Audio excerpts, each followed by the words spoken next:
We got the Daredevil Lego minifigure. He's got a star going on. Very happy to be doing some sort of stunt until he gets scared. Oh no. The last type of organization structure we're going to do for our data set is called a stem and leaf plot. It's another way to organize the data set like a histogram for quantitative data. And what it does is it keeps the data values in the picture. And so our author gives us the example here. If we've got a number such as 53, the 5 is the tens digit, and we might call that the stem. And the ones digit would be the 3, we would call that the leaf. So for 72, 7 is the stem, 2 is the leaf. For 3-digit numbers, we tend to take the first 2 digits and make that the leaf, the stem. And then the 3rd digit is the leaf. For decimal numbers, we can do the ones place as the stem and the tenths place as the leaf. We can really kind of do whatever we want as long as we give a key in how we do it. So here is a data set. This is the January 2019 unemployment rates by each state. What I'm going to do is turn it into a stem and leaf plot. Our author does it in the example, but I'm going to show it to you in Excel. So the first thing I did is took the data values, typed them into Excel, and I want to do what we've always been doing, and that is to sort them from smallest to largest. Now, what you can see here is that a very natural stem and leaf plot is to make the leaf the ones place and the stems the tenths place. And so let's see, I'll type in here stem. That'll be one side, leaf will be the other side. You don't actually need to type this. And then what you would do on your paper is you would draw this nice vertical line here. Mine is not so good. In fact, what am I doing here? I can do this with this thing here where I insert a line to the left. Okay, there we go. Now, what we're going to type in here is our stem is going to be 2 and 3. And, well, let's see. What is the largest value in our data set? It turns out it goes all the way up to 6. And our smallest is 2. So we want 2, 3, 4, 5, and 6. Now, what we're going to do is for our leaves, we're going to take the decimal place, but we're not going to type the decimal place. And in order, we're going to type in these numbers. So we have 2.4. So the first number is going to be a 4, and then we have another 4, and then we have a 5, and a 5, and a 7. We have 3 8s, 1, 2, 3, and a 9. That takes care of all of these values, and we've more or less graphed them here. To make it look a little clearer, I want to keep them exactly together. Let's see, I'm going to get rid of the stem and leaf plot part up here, and I want to keep them close together. Because how these numbers are listed here shows a picture. Okay, so then for 3s, we're looking at all of these. Now notice we've got 3.0 twice, so for our plot to recognize that, we need to put in 2 zeros. And then we have 3.1 twice. And then we have 3.2 3 times, so we need 3 of those. We have 1 3, and then we have 2 4s, and then we have 3 5s. 1 2 3. Notice I'm going to have to fix the spacing on these. 3 7s. 1 2 3. Oh boy! And how many 8s do we have here? Oh boy! 1 2 3. Let's see. We've got to count here. It says 11, but that's totally not right. We have 6 8s. 1 2 3 4 5 6, and then there was a 9. Now again, we want the same spacing for all of these, so I'm letting Excel do that for me. That is the length of a bar for the 3s. All right, let's run to the 4s. We've got 1 2 3 4 zeros, so I need to type in 1 2 3 4. I've got a 1 and then a couple 2s, so 1 and then 1 2 of those. And then I've got 4.3 twice, and 4 and 5. So 1, 2, and 4, and 5. And then I've got 2 7s and 2 9s. 7, 7, 9, 9. Finally, we've got two 5s, 5.1 and 5.2, and then 1 6. That poor state has 6.5% unemployment back in 2019. And this is our graph. Now, I need to get rid of this, so this is hidden. We don't want that to be seen. This is our stem and leaf plot. What we also need to do is put in a key. And I'm going to draw this one, even though it's not going to look great. And I'll just say it over here. Here's my key. And it needs to say, all right, when we see this line, and I see 2, 4, that means the number in this table represents 2.4. And usually that's all we put, and then we would label the thing on this. But really what this means is 2.4% unemployment.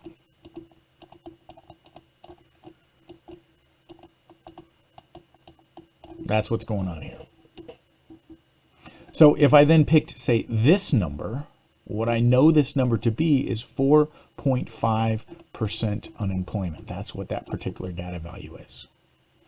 If I could, I would rotate this, and you'd see we more or less have a histogram, because this bar represents the height of all the data values that are in the 2% range. This bar represents the height of all the data values in the 3% range. Here's all the data values in the 4% range, 5% range, and 6% range. So this is a histogram, but you can see it also has the individual data values within it. Some students really hate these, some kind of like it. Okay, let's go back into our textbook a little bit. On page 437, we're supposed to write some observations about this data set. Well, one of the things you can see is that most states are in the 3% to 4% range of unemployment.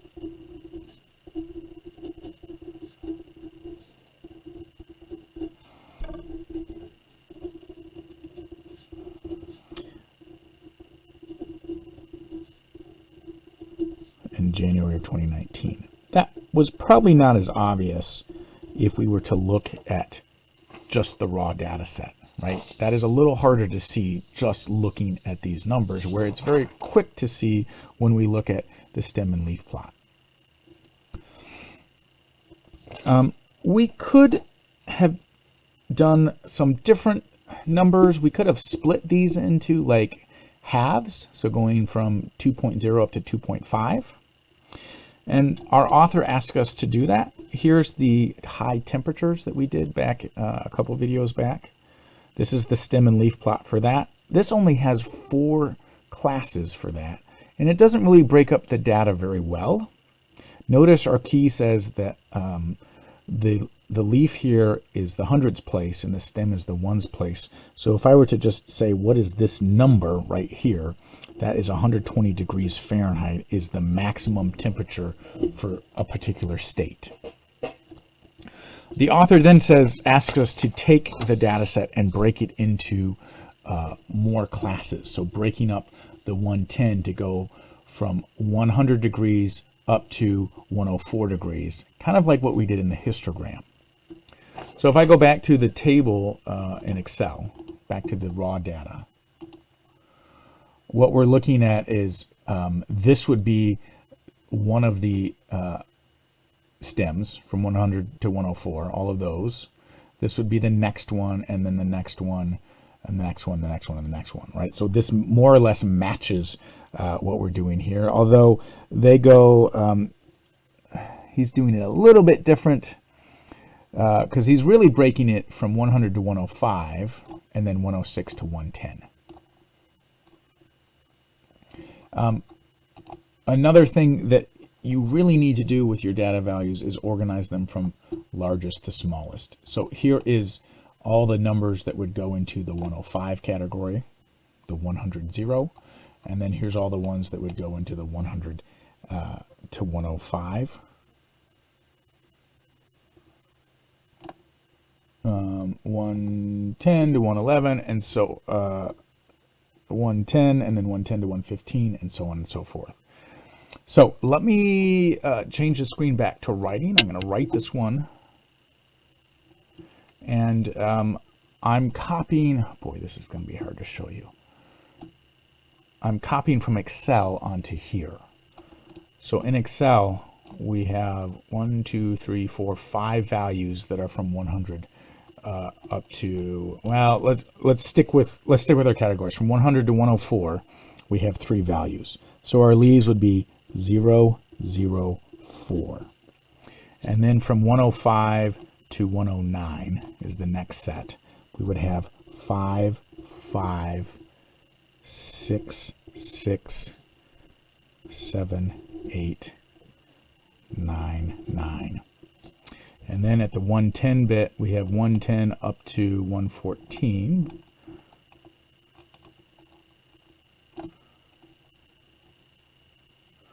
Oh boy, we have 4 110s. We have 1 111.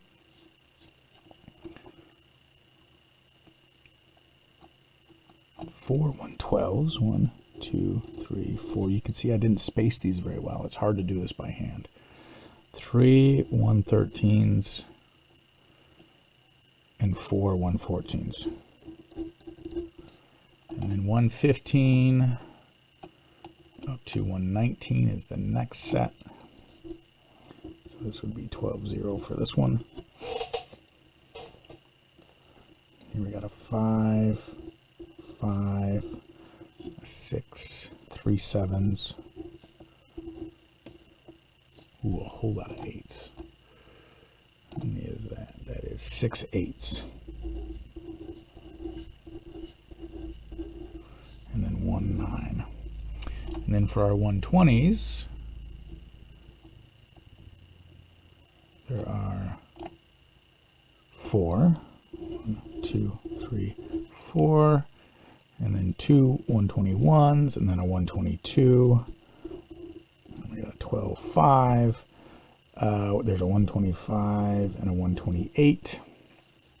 And then our 130, there's just 1. So our key here should be this means 100. Stem and leaf plots are really kind of annoying to make. But again, the key point is that it contains the actual data value. The actual data values. Histograms do not. Which I think supposedly makes it more helpful. It's a grouped frequency distribution, a picture of a grouped frequency distribution that also contains all the data values. Where a histogram is a picture of it, but it only has the frequency of the classes. It doesn't actually have the data values themselves.